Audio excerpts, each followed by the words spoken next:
kamu tengok kepada kaum 'Ad, yakni kaum Iram ini, kaumnya Nabi Hud, kaum 'Ad yang mempunyai kekuatan yang luar biasa. Sehingga digambarkan kalau berperang dengan orang lain, dengan orang-orang lain, satu orang daripada mereka boleh angkat batu, boleh kasih hancur satu kampung. Satu orang aja, angkat batu, lempar kepada orang kampung yang diperangi, habis semuanya. Seorang saja, yakni mempunyai kekuatan yang luar biasa untuk mengangkat batu yang besar untuk menghancurkan musuh. Ini digambarkan tentang kaum yang dahulu mempunyai kekuatan yang luar biasa, bahkan mempunyai ketamadunan yang tidak dicapai oleh mana-mana umat, termasuk umat sekarang ini. Daripada ketamadunan keduniaan, al-hadarat, kemodernan, mana ada orang boleh membuat satu bangunan yang dibuat oleh Firaun dalam piramid, yang sampai sekarang masih dijadikan sebagai salah satu keunikan yang ada di dunia. Dan kalau kita pergi ke Wadi Ahqaf, tempat itu kaum 'Ad yang dihantarkan oleh Allah Subhanahu wa taala Nabi Allah Hud alaihi wa ala nabiyina afdhalus salatu wassalam, melihat satu bangunan yang gah yang sampai sekarang kekal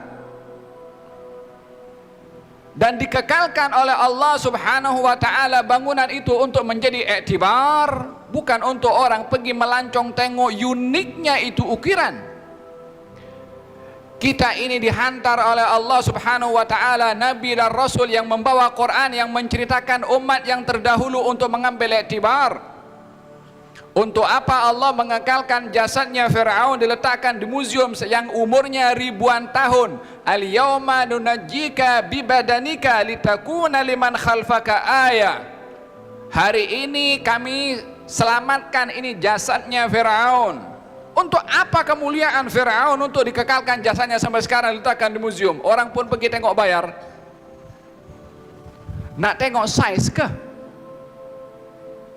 Nak tengok telinganya atau wajahnya, entah macam litakuna liman khalfaka ayah, agar supaya menjadi pelajaran kepada orang-orang yang punya perangai macam Firaun. Sombongnya, takaburnya, berpalingnya, mendustakannya, mencabarnya kepada Allah Subhanahu wa taala. Tengok nih orang nih. Sebelum kamu sudah pun ditunjukkan oleh Allah bagaimana perangainya macam itu, dikekalkan sampai sekarang. Litakuna liman khalfaka ayah, dijadikan tanda. Tapi kata Sayyidina Ali, ma aktsaral ibar wa aqallal i'tibar. Alangkah banyak tunjuk ajar yang perlu diambil pelajaran, alangkah sedikitnya orang yang mengambil pelajaran. Pelajarannya banyak, yang ambil itu tak banyak. Ini kaum 'Ad yang dihantarkan oleh Allah Subhanahu wa taala Nabi Allah Hud alaihi salam, kawasannya di Wadi Ahqaf antara Yaman bahagian ke selatan menuju ke Oman. Sampai sekarang itu antara Dhafar, dan masih ada bangunannya yang mempunyai kekuatan yang luar biasa.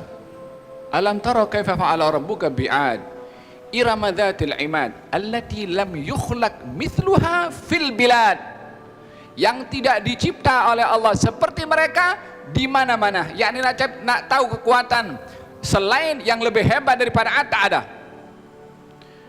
Hatta mana-mana negara yang mendakwa mempunyai nuklir, mempunyai kekuatan yang luar biasa, tidak dapat mencabar kekuatan yang ada pada 'Ad. Itu pun dihancurkan oleh Allah Subhanahu wa taala. Dengan apa dihancurkan oleh Allah Subhanahu wa taala? Dihantarkan angin rihan sorsoran, dihantarkan angin dahsyat sejuk sehingga yang kena angin itu boleh terputus kepalanya daripada badannya. Yang sembunyi daripada mereka di tempat yang kuat, bangunannya bukan sembarang bangunan, cukup dahsyat bangunannya itu. Bersembunyi di dalam itu angin tidak berhenti selama 8 hari. Yang bersembunyi di dalam pun mati kesejukan. Dihantarkan angin saja oleh Allah Subhanahu wa taala. Kaum Thamud, jabus sakhra bil wad, kekuatannya adalah dapat memahat gunung. Gunung dipahat. Sekarang pun ada itu tunjuannya, bangunannya. Wadi Thamud dekat di Jazirah Arabia. Bangunannya ada sekarang. Hanya perbezaannya orang pergi situ tengok bangunannya size, cantik dia punya ukiran. Nak mengambil iktibar, ini ditinggalkan kekal seperti ini supaya kita dapat yakni membaca Quran, membaca Quran live depan mata kita, buktinya ada.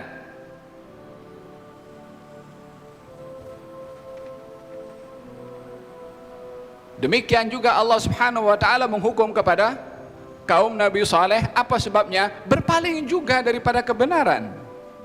Fir'aun, sebagaimana saya katakan tadi, ditenggelamkan oleh Allah Subhanahu wa taala sehingga tidak ada lagi wujud kepada Fir'aun daripada takaburnya, hanya dijadikan jasad Fir'aun untuk menjadi iktibar kepada orang-orang yang sombong. Qarun, yang sombong dengan hartanya. Bukankah Allah dalam Al-Quran berfirman, faminhum man arsalna alaihim hasiban wa minhum man khasafna bihil arda wa minhum man aghraqna. Ada di antara mereka yang dihukum oleh Allah dengan dihantarkan suara yang dahsyat. Ada di antara mereka yang ditenggelamkan oleh Allah Subhanahu wa taala. Ada yang ditenggelamkan dengan dengan ditelan bumi. Ada di antara mereka yang ditenggelamkan dengan air. Fir'aun ditenggelamkan dengan air, Qarun ditelan oleh bumi, kaum-kaum sebelumnya, kaum Ad, dihantarkan suara yang dahsyat atau dihantarkan angin yang begitu dahsyat sehingga memutuskan badan mereka. Kaum Thamud dihantarkan angin, dihantarkan oleh Allah Subhanahu wa taala suara yang dahsyat sehingga mereka mati karena pecah dendang telinga mereka karena dahsyatnya suara. Bukankah ini semua diceritakan oleh Allah? Dan bukan hanya sekedar cerita, bukti nyata peninggalan mereka ada. Fir'aun ada, umat Nabi Saleh ada, umat Nabi Hud ada, Fir'aun pun juga ada. Dan ini adalah ra'yal ain, depan mata kita boleh nampak. Tapi tak semua orang mengambil iktibar. Yang sombong tetap ada, yang mendustakan Allah pun ada, yang mengolok-olok agama pun juga ada. Faham, Tom?